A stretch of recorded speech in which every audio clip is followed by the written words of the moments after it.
Do my air brakes and in-cab inspection.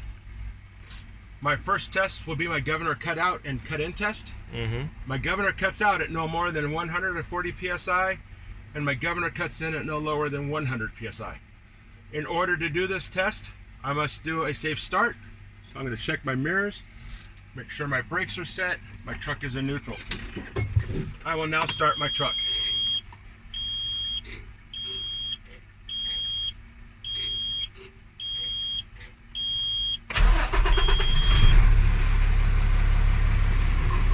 I will now do a fast acceleration until my needle stops rising. That will be my governor cut out. Always point at your gauge.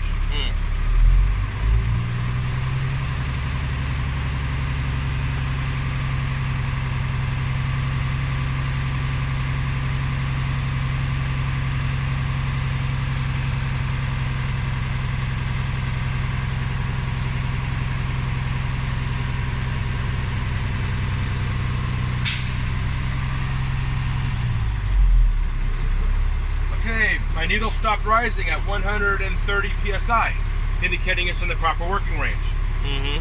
My next test, I'll be pressing on my service brakes at 10-second intervals until my needle starts to rise.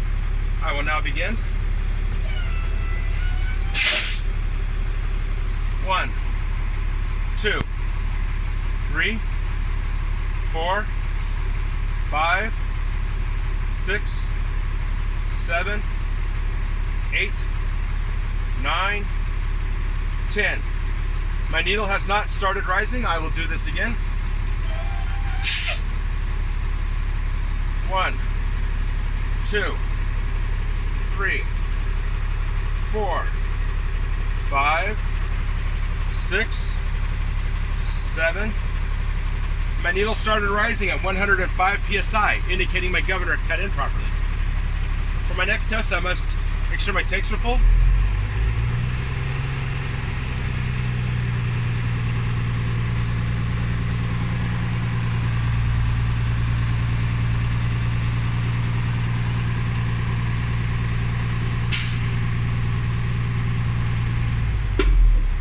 Okay, my tanks are now full. I would like to do my applied pressure leakage test. I'll put my truck in low gear, turn off my truck, release my clutch, and release both my parking and trailer brakes. I will now step on my service brake until my needle stabilizes.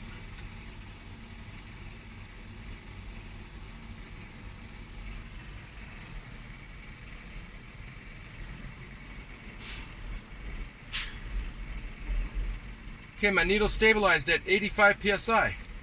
I will now start a 1-minute timer. During this 1 minute, I cannot lose more than 4 psi since we are driving a combination vehicle. To save time on your phone, we'll say a minute has passed. So a minute has passed. My needle still reads 85 psi. I have lost 0 air pressure. This test was a success. I will now release my service brake. My next test will be my low pressure warning test. My low pressure warning light comes on between 55 and 75 psi. In order to do this, I'll turn my ignition on. I will start pumping my service brakes until my low pressure light comes on. I will now begin.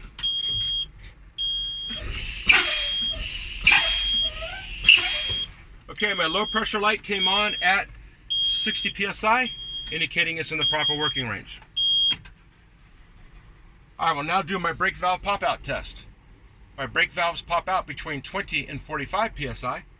In order to do this test, I'll be pumping on my service brakes until my brake valves pop out. I will now begin.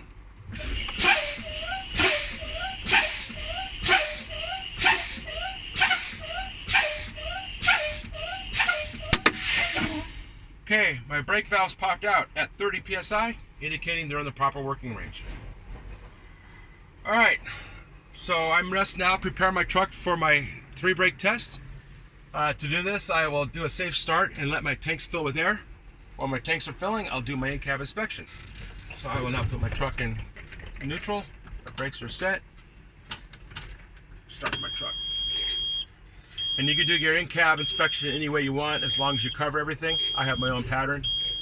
You can use it or use your own. So I'm now going to do my in-cab inspection. My seatbelt is securely mounted. It's not cracked, frayed, or damaged. It latches properly and adjusts properly. My seat is securely mounted to my floor. No missing nuts or bolts. My door opens and closes freely. My window rolls up and down. My window's not damaged. No illegal stickers. My mirrors and brackets are securely mounted to my truck. There's no missing nuts or bolts. They are adjusted to my driving. No illegal stickers. My windshield is securely mounted. It is clean. No cracks, no damage, no illegal stickers. My windshield wipers are working properly. The rubber's in good condition. Dashboard is clear of any debris. My floor heater works. My defroster works. I have a 20-inch steering wheel. It has no more than 2 inches of movement from side to side. It's not damaged. City horn works. My air horn works. I can demonstrate that when we're on the road.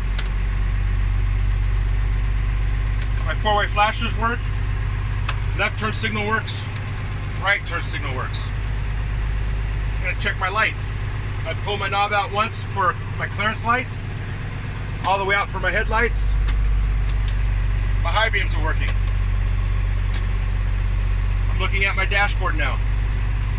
All my gauges are working properly. My voltmeter reads 14, indicating my alternator is charging my battery. My air pressure is at 110 psi. We already showed that that works. I have a full tank of fuel. My water temperature is 175 degrees. My oil pressure reads 30 psi, and it rises and falls with acceleration, same as my tachometer. My speedometer works. I can demonstrate that when we're on the road. I'm now looking at my floor. My floor is clear of any debris, no damage. My clutch, brake, and accelerator are working properly. There's no debris underneath them. Next to you in the passenger seat, we have 3 reflective triangles, spare bulbs and fuses. My dome lights work. My rear window is securely mounted. It's clean, no damage, no illegal stickers. And next to me, I have a rated, dated, fully charged, and securely mounted fire extinguisher. That concludes my in-cab inspection. My air tanks are now full. I need to do I can now do my 3-brake test. My first test will be my service brake test. I will put my clutch in, put my truck in low gear. I will release my parking and trailer brakes. I will gently roll forward. Please hang on.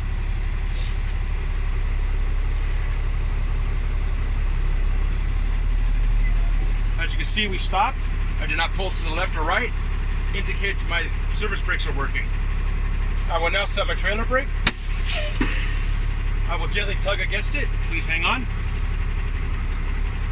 As you can see, we did not move, which indicates my trailer brakes are holding and my 5th wheel is locked and secure. I will now set my parking brake. Release my trailer brake. Once again, I'll be gently tugging. Please hang on. As you can see, we do not move again, which indicates my parking brakes are working. I will now set my trailer brake. Put my truck in neutral, release my clutch. This concludes my air brakes and in-cab inspection. I will now turn off my truck. And you're done.